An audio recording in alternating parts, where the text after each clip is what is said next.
Hello everyone, and I am back to DDA making some videos, and of course we're in Rift mode right now, so we're gonna go ahead and do the lava mines today. Massacre Survival Rift mode, of course. So I'm gonna go and show you my builders. I'm gonna be using Fusion Electric Auras, Fusion Ensnare Auras, and of course Fusion DSTs. And we're also going to be using buff beams, of course, and I'm also going to be using a Huntress for darkness traps and gas traps. So yeah, that's pretty much it. If you don't have a you don't really need Fusion DSTs, but it definitely helps to speed things up. I do recommend having some Fusion Electric Auras, so no enemies will resist the lightning element, and sirens also won't be able to give enemy resistances to your aura. So I'm going to start here by building a Fusion Electric Aura and a Fusion Ensnare Aura. You're going to upgrade the Electric Aura 3 times and the Ensnare Aura 2 times. If you don't have fusion sets, it's okay. You don't need to upgrade the Ensnare Aura, but you'll need to repair it after every wave. The reason why I put upgrades on the Ensnare Aura is so I don't need to repair it between waves, and I can just G up. So alright, then we're going to switch up. We're going to go to I'm going to bring the DST builder here, Fusion DSTs, but like I said, you don't really need those. It does help to speed things up though. So we're going to build 4 pointing south. Just make sure it's the yellow line is like on the little pipe thing, just like this. And we're gonna build 4 in this direction, like that. All right, 1, 2, 3, and the last one over here.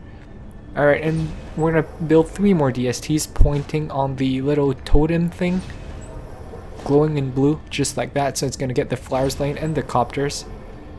1, 2, and the last one over here. And then we're gonna use a 60 buff beam to buff everything. Try to make the last part of the node like very close to crystal, so it's gonna get the auras that you're gonna build up here. Alright, then we're going to build a Fusion Electric Aura and a Fusion Ensnare Aura. So make sure they get the buff, and we're going to put, like we did below, 3 upgrades on the Electric Aura and 2 on the Ensnare Aura. That way you won't need to repair those between waves, and you can just instantly G up. And then, oh yeah, I'm going to die right here. Sorry about that. If you're trying to speedrun this map, definitely try to not fall into the lava. So yeah, alright, we're gonna go back up and build the last thing, which is gonna be a reflect beam. It's gonna be right here.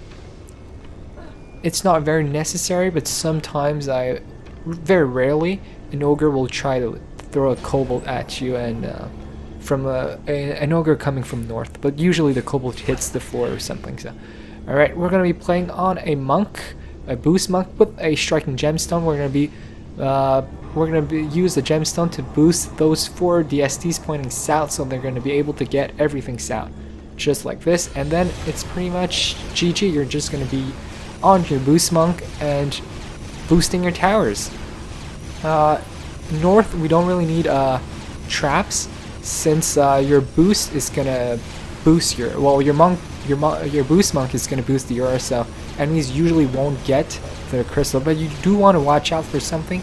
Rifted Djinns tend to give a very strong buff to enemies, so just when you see an enemy glowing like this, just make sure to kill him, because he's going to be immune to crowd control, and he's probably going to get a hit or 2 on your aura. If you see Djinns with weird pathing like this, you can kill them, but it's usually not very necessary. As you can see, one of my DST killed it. Yeah, and the rest of the wave, once you're past the nightmare enemies, it's pretty much straightforward, and you're just gonna be. I'm not sure you even need to use your monk's boost, but I just like to use it for fun.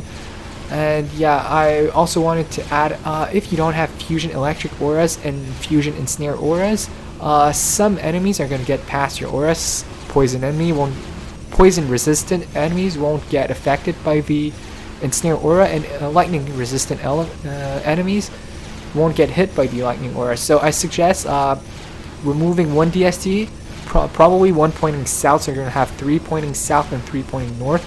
And with the extra 8 defense unit, you could build a darkness trap or a gas trap north, or you could place a You could probably also build a strength drain aura, but probably a darkness trap is going to be better because it's only 3 to you, and you're going to be able to remove the element resistance of any enemies.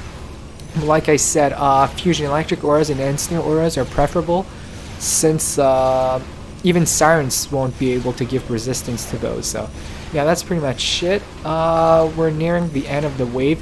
You're gonna see there's pretty much the portion at the start of the wave. It's gonna be nightmare enemies, and in the middle of the wave, after you're past nightmare enemies, it's just gonna be trash mobs just like this. And at the end, you're gonna have a couple ogres. So by all means, don't leave your DST stack just because you don't see any more enemies coming out. There's probably an ogre or two that are going to come out, just like you're going to see pretty soon after we're done with those trash mobs. And there we go, only 10 enemies left. So, oh, this time there wasn't any ogre, so as you can see, I'm just going to instant G, and that's pretty, and I'm not even going to bother repairing stuff or upgrading stuff. But if you don't have fusion fusion defenses, probably it would be a good idea for you to upgrade stuff and repair stuff. Oh, there we go, a buffed archer. Just beware of those buffed enemies. I've never seen one south, but so usually there's about 1 per 2 waves. Buffed enemies by a rifted djinn, I mean. So yeah, sometimes at the end of the wave, like you saw, like during the previous wave, there's not gonna be any ogres at the end of the wave. But it really depends. I would say half the time there are ogres that are gonna make your that are gonna spawn at the end of the wave. So just watch out for those. So yeah, we're probably just gonna skip toward the ends of the wave. So I'm gonna see you then.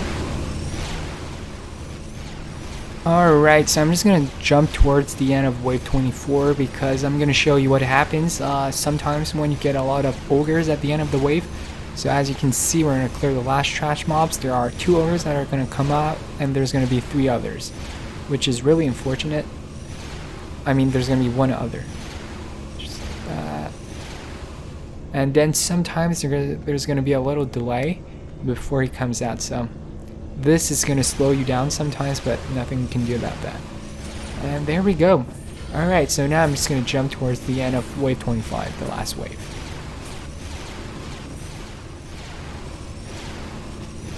Alright, so here we are at the end of wave 25. We're almost done. Yeah, that's pretty much going to be it. If you're able to clear wave 23, you're probably going to clear wave 25. Just watch out for the, sometimes you're going to get ogres at the end, so don't leave your DST stack too quickly.